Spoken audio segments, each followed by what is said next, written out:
Salut, bienvenue donc pour la deck profile Audion Finsmith où j'ai fait top 8 du coup à l'Open France. Donc j'ai fait 8 victoires, un draw, une défaite. Et voilà. Ok. Du coup pour commencer avec l'engine Audion, assez standard, il y a les 3, 1. Donc ça c'est vos starters. Ce qui est plutôt cool, c'est bon ça du coup en fait vu que Anubis c'est la même que Man of the Mark, tu peux avoir des conflits au niveau des ratios, mais ce qui est pas mal c'est que si tu touches également ton engine Finsmith, en fait tu peux partir sur d'abord développer ton engine Finsmith, faire un Necroquip et en fait derrière tu fais Anubis et en fait si jamais tu touches les deux plus ton engine Finsmith, en fait tu remplaces ton Anubis avec la draw de Necroquip. Et en fait c'est quand même important de vraiment le deck manque un peu de stab et du coup vraiment c'est important d'avoir de maximiser je pense les bonnes cartes d'engine entre guillemets. Et ensuite pour terminer l'engine Audion, on a lui qui est obligatoire, ça aussi.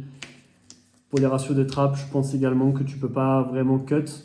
Et même post-side, je me suis rendu compte que j'aimais bien garder la statue. Et en fait, avant, je gardais le trap Finsmith, mais en fait, au fil du tournoi, j'ai préféré garder la statue plutôt que le trap Finsmith en go second pour reprendre les boards. Concernant l'engine Finsmith, assez standard, 3, 1, 1, 1, 1. En vrai, j'aurais bien voulu jouer un deuxième Tractus, mais juste j'en avais pas. Donc voilà, mais sinon, je pense vraiment que ça vaut le coup d'en jouer un deuxième. Et ensuite,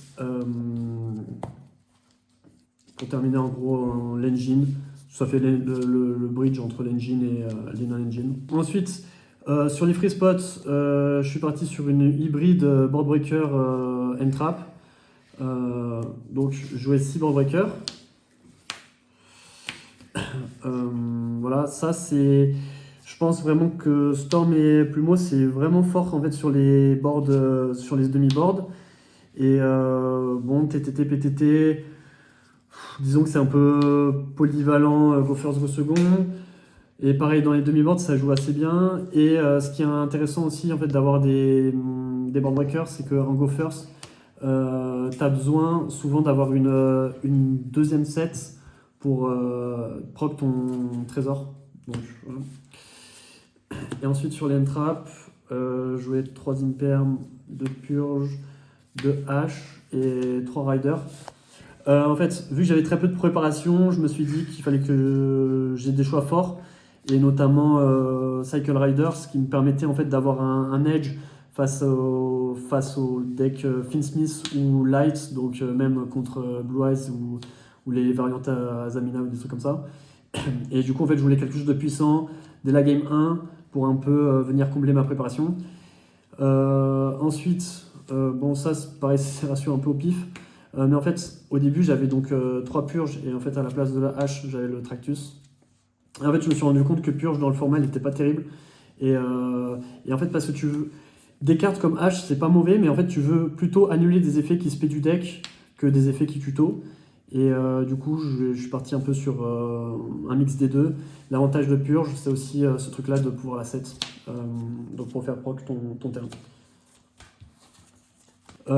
Sur l'extra deck, donc on a les cartes de l'engine Finsmith. Necroquip, donc qui dans le deck est particulièrement forte, donc avec l'interaction avec Anubis, que j'ai expliqué tout à l'heure. César, je fais pareil très régulièrement. Parce que tu peux prendre des TTT, enfin non, tu peux prendre des Nib, et ça permet de jouer autour de Nib, et en plus ça te laisse ta lacrymo au cimetière, donc ça te donne des interruptions. Chaos Angel, que j'ai pas trop sorti, je pense que ça c'est une des cartes, si j'avais plus de temps de jeu et tout, j'aurais peut-être cut la Chaos Angel, elle m'a pas beaucoup servi.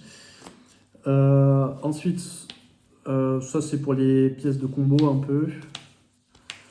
Voilà. Pas grand chose à dire.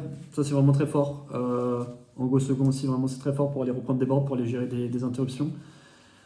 Donc, Tu l'as sorti déjà, celle-là? ouais, plusieurs fois. Et le plus souvent, très souvent, c'est en Go second que je le sors.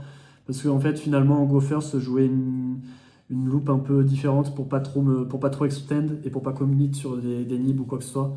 Parce qu'en fait, le deck, si tu commit trop, tu peux te faire punir sur des entraps. Alors que si tu t'arrêtes un peu plus tôt, tu as toujours un board qui est très très fort et qui va être très difficile à passer. Mais en fait, tu te fais moins punir sur les entraps.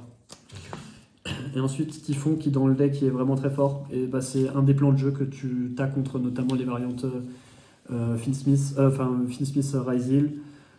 Donc, tu essayes de couper l'accès au terrain, et derrière, par exemple, avec Cycle Rider, tu lui coupes l'accès au Finsmith et tu fais Typhon, des trucs comme ça, par exemple. Et ensuite, Link Spider, qui est importante, notamment pour du coup en fait venir transformer un tétrap en monstre FM. Et pour terminer au niveau du side, j'avais 3 lancers. Donc ça c'était pour battre, Malice.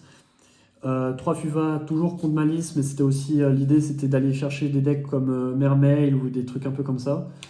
Et donc pareil ça touchait aussi Malice, donc j'avais mes patterns contre Malice. Ensuite, j'avais les 3 drôles, donc essentiellement pareil, ça permet d'aller toucher Mermail et aussi Ryzil. Et ensuite, je terminais avec, pour compléter, si je voulais compléter mes playsets de H et d'Impulse.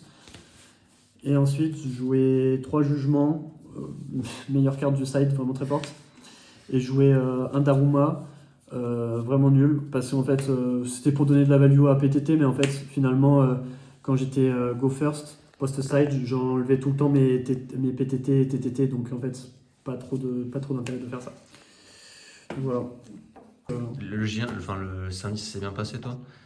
J'ai fait 6-3, donc pas terrible. Et Ça là, va. ça, sur le J2, enfin sur le deuxième tournoi, ça allait. Mais bon, faut admettre qu'il y a eu un peu de réussite. Et bon, je pense que c'est grâce à l'âme de Carte à Papa. Ok. Des petits remerciements et dédicaces. Ouais, bien sûr. Dédicace donc à la team Bordeaux, notamment donc à Louis pour son circuit, à Esteban pour ses 2 engravers, à Maxime pour toute l'engine Audion, à Clément pour les trucs gaze là, genre ça là et ça. Donc en fait à toutes les cartes que j'avais pas. Et voilà, et sinon au conducteur Paul Et au sponsor de la chaîne aussi. et au sponsor de la chaîne Carta. Merci pour cette magnifique display. Très content. Et voilà.